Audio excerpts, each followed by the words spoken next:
Unto Shem also, the father of all the children of Eber, the brother of Japheth the elder, even to him were children born.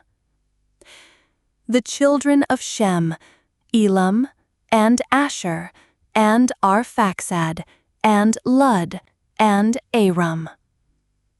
And the children of Aram, Uz, and Hul, and Gether, and Mash.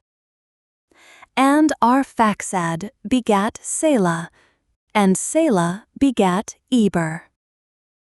And unto Eber were born 2 sons. The name of one was Peleg, for in his days was the earth divided, and his brother's name was Joktan.